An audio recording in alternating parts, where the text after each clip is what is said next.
好，咁我哋啦，今日咧就會講咧現詩嘅，咁所以咧就請同學咧揭翻開你本書嘅第4.6頁 ，OK？咁我哋咧首先啦，我哋會認識咧呢兩首詩咧，其實都係一啲古體詩嚟嘅 ，OK？一啲古體詩嚟嘅，咁包括就係慈烏夜啼啦，同埋現詩兩首都係古體詩嚟嘅。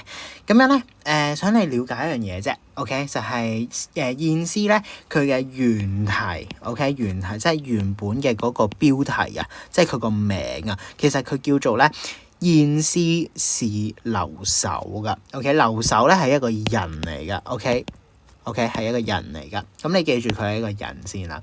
咁點解要講佢係一個人咧？原來有個緣由嘅喎。咁我哋先睇咗篇文先，我哋咧再去到睇一睇，到底佢講嗰啲現詩入邊嘅嗰啲現，即係小現啦 ，OK， 嗰啲初現咧，到底佢係講緊邊一個人咧？佢又係講緊嗰啲父母又係邊一個人咧 ？OK， 咁樣咧，我哋一齊咧去到望一望篇文咯。咁樣咧，揭翻開你本書嘅第4.8頁，我哋一齊望一望現詩嘅呢篇文章先。咁首先啦，第一樣嘢咧，我哋咧就要去到了解一下啦，成篇文章嘅結構先。咁你會見得到咧，成篇文章嘅結構咧分為兩段。OK， 分為兩段，但係我可以話俾你聽咧，其實成首詩嚟講咧，我可以再幫你斬多一句出嚟噶。OK， 去到分得好清楚，幫你再斬多一句。你幫我咧畫兩條間線喺呢一個位置。OK， 紅色嘅，一旦語譯成前邊嘅呢句 ，OK， 幫我間翻兩條線先。咁等陣間會話翻俾你聽點解噶啦。咁樣咧，你先咧去到間翻低呢條線先。咁第一樣嘢啦，我哋一齊去到望一望啦嗰個嘅課文先。咁佢就話梁上有相現啊。咁其實咧上一條片啦，我哋有講過原來咧有通假字嘅呢一樣嘢噶嘛。咁咧通假字咧，我哋有分，上次咧我哋係有分咗，幫你分咗噶。第一個咧就係音假。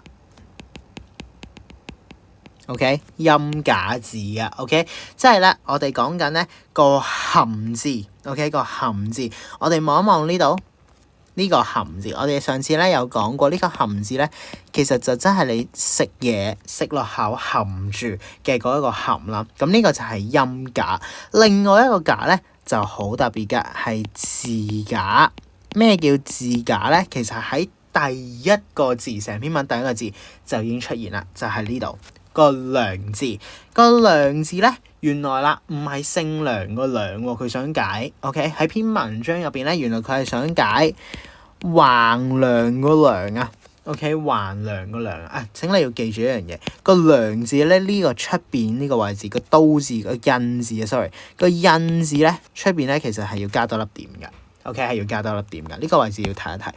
咁望一望嘅呢個位置先，個梁字啦，原來係解緊個梁。OK， 嗰個橫梁 ，OK， 上面 ，OK， 上面有啲乜嘢啊？有兩隻燕子相現啊嘛 ，OK， 即係兩隻啦，有兩隻燕子。咩叫片片紅羽雌咧？我哋望一望片片嘅意思咧，原來係解緊咧佢哋飛嚟飛去，即係成日啲人講翩翩起舞啊嘛 ，OK， 咁但係啦，呢個片片咧。原來係解緊啲乜嘢咧？就係解緊咧，佢哋好輕快咁樣飛嚟飛去。OK， 好輕快咁樣飛嚟飛去。OK， 咁所以啦，你自己寫翻低啦。呢個咧係解啲乜嘢咧？係解輕快地飛來飛去。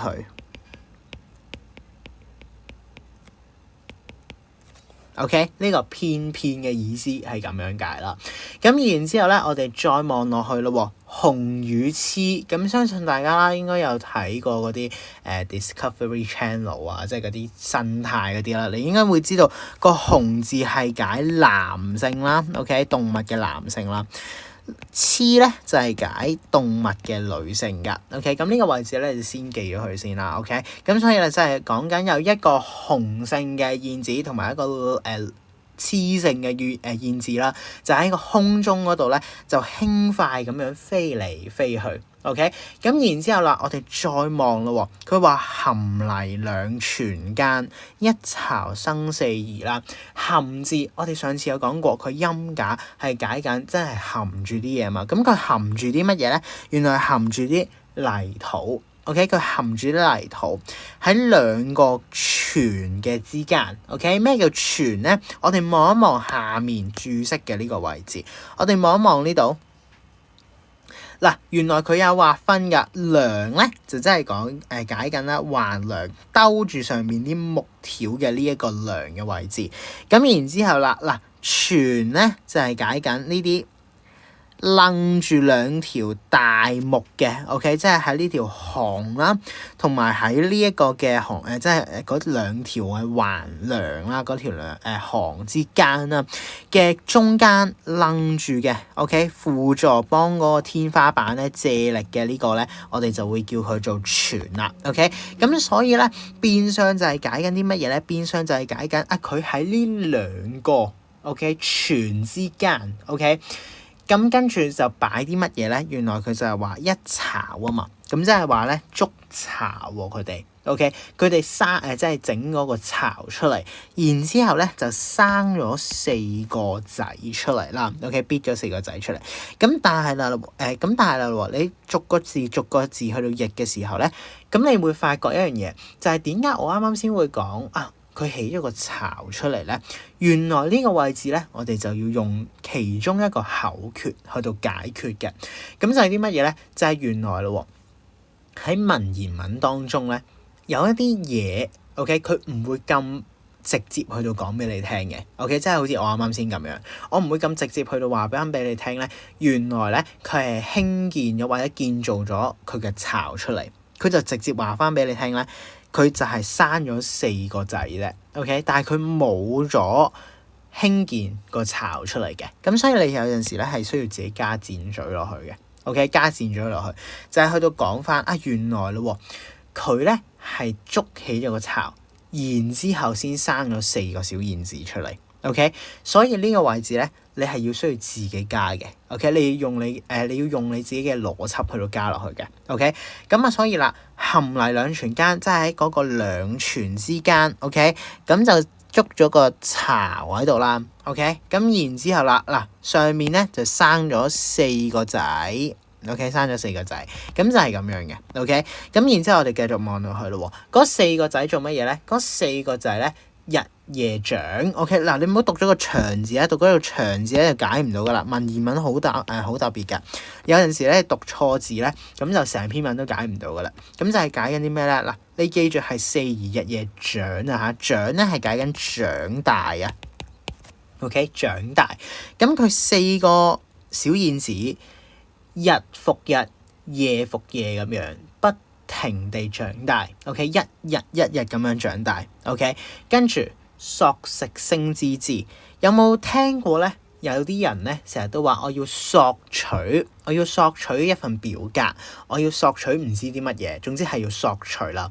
咁樣咧，索咧其實真係話啲乜嘢咧？就真係解緊咧，我要攞嘢食。OK， 咁真係解緊啦，我要討，你喺隔離寫翻低啦，我要討食物。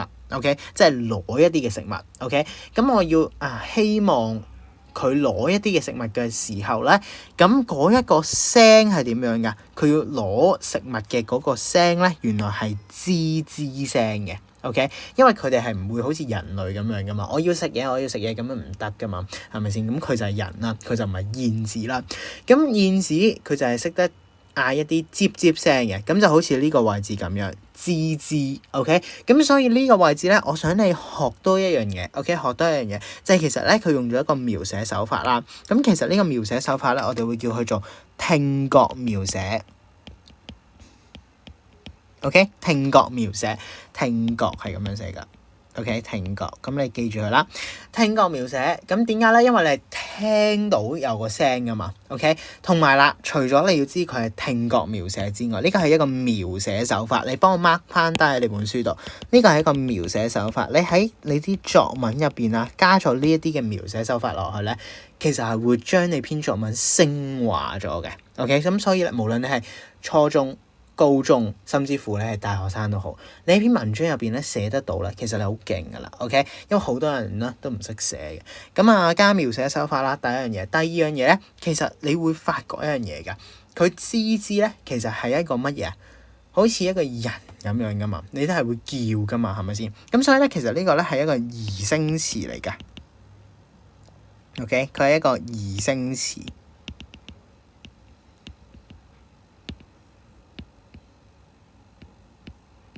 OK，咁你 mark 翻低佢，佢係一個擬聲詞嚟㗎。OK，擬聲詞同埋聽覺描寫。OK，咁你可以 mark 翻低啦。咁你就會講緊，淨係得咁少咩？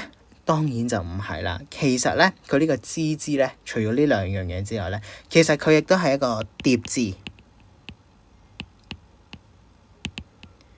OK，佢亦都係一個疊字。OK，疊字即係講緊啲咩咧？好簡單啦，疊字即係講緊兩個字拼埋一齊，OK， 拼埋一齊，相同嘅字拼埋一齊，OK 就係疊字啦。咁所以咧，索食聲吱吱咧就係有聽覺描寫，跟住又有擬聲詞同埋有疊字，OK。咁你 mark 翻都喺你本書嘅側邊啦，OK。咁然之後啦，青蟲不二步啦，留意翻青蟲嘅意思係咩嘢？青蟲咧就真係解緊咧，普通你喺出邊咧，可能嗰啲樹葉啊嗰啲咧。嗰度嘅一啲綠色嘅蟲仔啦 ，OK， 綠色嘅蟲仔啦，咁佢容唔容易捕捉咧 ？OK， 捕呢個其實好簡單啦，捕啊嘛，咁捕你一知就知係捕捉啦。咁但係個義字係解啲咩咧？好多人咧都可能解咗做翼嘅 ，OK， 因為咧篇作者嘅名稱係乜嘢？我哋望一望個作者嘅名稱，作者嘅名稱叫白居易。OK， 叫白居易，咁好多人咧就會將佢咧同乜嘢混亂咗咧？就係同而家我哋所講，我唔知係公屋啊定係居屋啦，抽籤咧嗰一個叫白居易。OK， 呢個叫白居易。OK， 兩件事係唔一樣嘅。OK， 唔一樣噶。咁所以你要記住個易字同後面呢個義字 ，OK 係兩回事嚟噶。OK， 兩回事嚟㗎。OK， 唔好記錯個讀音，都係嗰句，一記錯個讀音咧，成篇嘢解唔通㗎啦。OK， 咁所以啦，青蟲唔容易去到捕捉。OK， 但係 OK， 但係啲乜嘢？但係黃口有冇飽期？咩叫黃口？黃口你望一望下面注釋嘅部分，黃口咧其實就係解緊咧。小燕子佢哋咧一出世啦，佢哋個口咧係黃色噶。OK， 小燕咧個口咧係黃色嘅。OK， 咁所以變相就係解緊啲咩咧？就係解緊佢哋黃色嘅口。OK， 有冇飽嘅期限咧 ？OK， 有冇飽嘅期限咧？好明顯係冇啦，即係佢哋永遠都好似食唔飽咁樣啦，OK， 咁你要記住無飽期就係食唔飽 ，OK， 食唔飽吃不飽 ，OK， 咁然之後啦再落咯，但係嘴爪雖肉呢個字讀個閉字 ，OK， 嘴爪雖肉閉 ，OK， 解緊啲乜嘢咧？個嘴同埋個爪佢哋點樣啦？好似雖然肉係解咩咧？就真係解緊咧搖 ，OK 搖，咁啊要做乜嘢啊？就係要閉咧，原來就係解緊破損 ，OK 破損。我哋望下注釋5啊，係啦呢度個閉字咧係解緊破損，個肉字咧係將要 ，OK。咁你望一望個注釋 ，OK 破損同埋將要，咁樣咧即係講緊啲乜嘢咧？個嘴同個爪就嚟要破損，但係如果你用你嘅 common sense 啦，用你嘅常識去到睇，嗰啲阿爸阿媽餵啲仔女食蟲嘅時候，咁你會覺得到底係嗰個細路啊，即係嗰個小燕啊，隻腳同埋個嘴會俾人咬爛啊，定係佢父母會俾人咬爛咧？咁當然啦，如果你正常嚟講啊，可能個仔嗰個嘴都會俾阿爸阿媽咬嘅。咁但係隻腳又點樣去到講咧？係咪先？咁嗱，你要諗下喎。OK， 你要諗下喎。咁唔會噶嘛。咁換言之就係真係講緊佢嘅父母啦，父母嘅嘴啦。OK， 仲有啲乜嘢？除咗個嘴之外，我寫錯字添，個嘴字啦，同埋個爪部。OK， 即係佢隻腳啊。OK， 佢隻3隻腳趾嘅腳。OK， 點解咧？因為佢個嘴咧係擔住條蟲噶嘛，有機會。咁佢隻腳咧又係會擔住條蟲噶嘛。咁啲仔咧喺下面嗒嘅時候咧，有陣時咧就會嗒埋佢隻腳趾啦，嗒埋佢嘴咁樣嘅。咁所以變相就係講緊啊，原來佢父母佢個嘴同埋個爪咧都會破損。OK， 咁就證明咗啲乜嘢？證明咗啊，原來佢嘅父母係非常之辛苦咁樣去到點樣啊？係去到餵飼嗰一啲嘅小燕嘅。OK， 嗰啲嘅小燕㗎。OK， 小燕子㗎。咁你從呢一句可以望得到之外啦，你可以望埋之前啦。青蟲唔容易捕㗎。其實青蟲一啲都唔容易去到捕捉㗎。OK， 如果你好容易去到捕捉，咁其實小燕子都可以自己飛出去食啦。OK， 就係因為唔容易捕捉，所以先至要佢父母去到食啫嘛。咁所以父母專登攞翻嚟俾嗰啲小燕子食咧，其實佢已經係一個辛苦嘅代表。OK， 咁所以你從青蟲不易捕同埋嘴爪雖欲閉咧，呢兩句咧係可以帶出佢好辛苦之外咧，我哋再望埋下一句就係心力不知疲。OK， 但係佢哋嘅父母係點樣？佢哋嘅父母係唔覺得疲倦㗎。點解唔覺得疲倦咧？因為我哋以翻我哋嘅 common sense 係覺得，喂，你又俾人咬爛晒啲嘴啊、嗰啲腳啊，跟住又要周圍騰啊，又要唔容易捉咁樣啦。但係佢唔覺得辛苦，點解？因為呢個就係我哋所講嘅父母嘅愛。咁所以咧，呢個部分咧就好帶出咧，我哋啱啱先一開頭啦所講嘅一樣嘢，就係親情啊。咁喺親情嘅呢個部分咧，同學咧係可以咧利用呢一啲嘅例子去到寫篇文章出嚟，尤其是係抒情文。OK， 抒情文，同學咧係可以用呢啲例子去到寫抒情文㗎。OK， 咁你要記住，無論係 TSA 定係你嘅 DSE 都好，你嘅抒情文咧都係要寫好，寫得非常之好。無論係你嘅抒情嗰 part 啊，定係記敘嗰 part，都係要寫得好好。咁所以咧，你要記住，親情係其中一個大熱嘅例子。OK。大熱嘅方向係可以寫落篇文度嘅。OK， 咁呢個記咗佢先。咁然之後，另外一樣嘢就係解緊啦。我哋解埋呢度咧，我哋今條片完一完先啦嚇。就係解緊啦呢度。咁啊，須臾十來往嗱，咩叫須臾咧？須臾咧，原來係未夠一個我哋點講咧？未夠40幾分鐘，40，我唔記得係45分鐘定係42啊，定係43啦。我大概唔太記得。總之咧，一個須臾咧就唔係1個小時嚟嘅。OK， 一個須臾咧大概係40幾分鐘嘅啫。我唔記得係42、43定係45啦。OK， 大概呢啲數字啦。咁但係一個須臾咧一定唔會夠1個小時嘅。OK， 咁所以證明咗啲乜嘢啊？喂，我40幾分鐘入邊，我要來回幾多次啊？我要來回10次喎。喺短短嘅時間入邊來回10次，咁所以變相其實佢係點樣㗎？佢其實係點解佢要行咁多次啊？原來係因為佢擔心巢中飢啊，巢中入邊嘅乜嘢中喎，但係佢冇寫係乜嘢飢餓喎，咁一定係諗都諗到啦，就係嗰啲嘅燕子飢餓啊。OK， 燕子飢餓啊，咁猶係咩意思咧？個猶字咧就係解緊啊，佢仍然 OK， 佢仍然係恐怕啦。OK， 佢仍然咧係好恐怕啦。佢入邊巢中嘅一啲小燕子係飢餓。OK， 飢餓咁所以啦。OK， 佢咧就點樣啦？佢就 keep 住係咁喺度揾嘢食。OK， 揾嘢食好啦。咁然之後啦，辛勤30日。冇瘦初漸肥啦。咁你要留意一樣嘢，你會唔記得咗一樣嘢嘅，就係咧好特別，好多人咧都唔會識解呢個字啦，就係咧個初字啊。咁點解咧好多人都唔識解個初字咧？因為咧其實佢個字咧係好似嗰啲咩即係嗰啲咩貧字啊嗰啲嘅，咁所以咧變相咧就係解緊咧，其實佢哋好多人咧都唔識解個初字啦。咁個初字到底係解咩咧？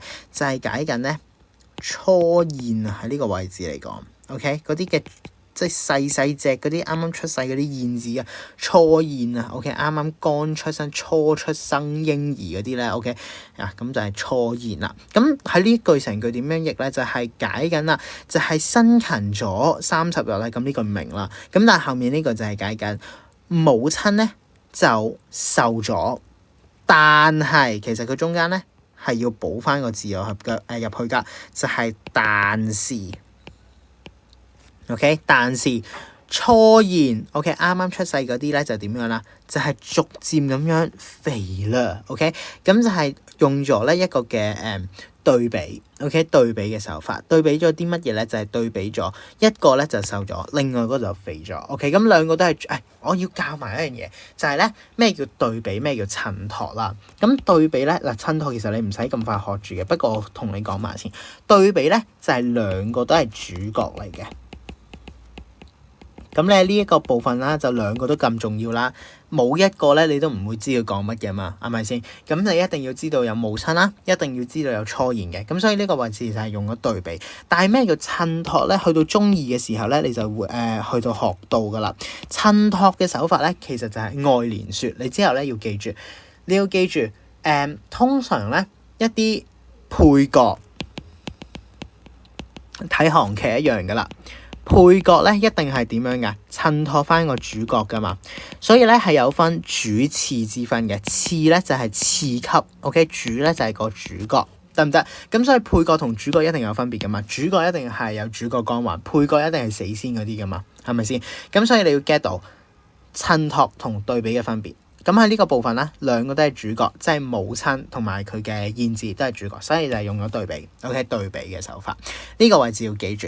咁然之後啦，最後尾兩句啦，教埋呢兩句咧，呢條片咧就完啦。就係喃喃教言語，一一察無意。咩叫喃喃教言語咧？喃喃咧其實真係解緊啦，嗰啲咧接啦 ，OK， 教佢點樣去到講嘢啦。喃喃係一個擬聲詞嚟嘅。咁然之後啦，喃喃教言語啦，即係教佢點樣講嘢啦。咁然之後咧，一一察無意咧，其實就係解緊咧個無意咧，係解緊啲初燕。初燕嘅乜嘢咧？初燕嘅佢身上面嘅嗰啲羽毛啊 ，OK， 咁啊如果有老師咧會話俾你聽咧，佢係嗰啲嘅羽衣啦，咁其實係錯嘅 ，OK， 唔係羽衣啊 ，OK， 即係唔係羽毛嘅嗰啲衣服啊，係解緊啲乜嘢咧？係解緊咧佢嗰個嘅羽毛。OK， 真係佢身上面嘅羽毛，幫佢用嗰啲幫佢用嘴啦，幫佢用佢嘅口水啦，去到幫佢咧就係抹翻乾淨佢。OK， 抹翻乾淨佢。咁呢個就係一一察無意啦。OK， 咁但係啦，我哋咧最後尾，我要話翻俾你聽，點解我要間開兩句？原因好簡單，因為其實咧上面間開咗嘅咧，其實就係解緊燕子父母養育初生嬰兒 ，OK， 即係佢自己嘅初燕 ，OK。咁第一個部分，你幫我填翻低嗰個填充先。咁第一個部分啦，你要幫我 mark 翻低啦。佢生育佢嘅兒女呢個部分咧，其實喺兩全之間 ，OK， 喺兩全間 ，OK， 就係做咗啲咩咧？就係築嗰個巢啊。OK， 即係興建佢嗰個嘅巢啊，即係佢個竇啦，簡單俗語啲嘅話。OK， 咁啊生咗幾多個啊？就係生咗4隻啦，燕子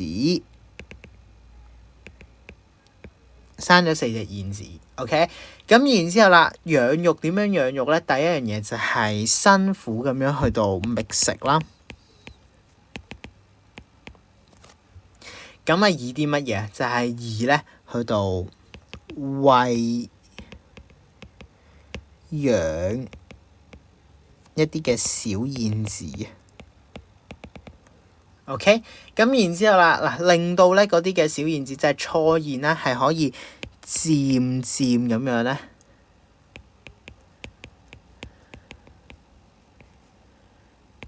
，sorry 個漸字寫錯字 ，oops， 漸漸咧去到長大。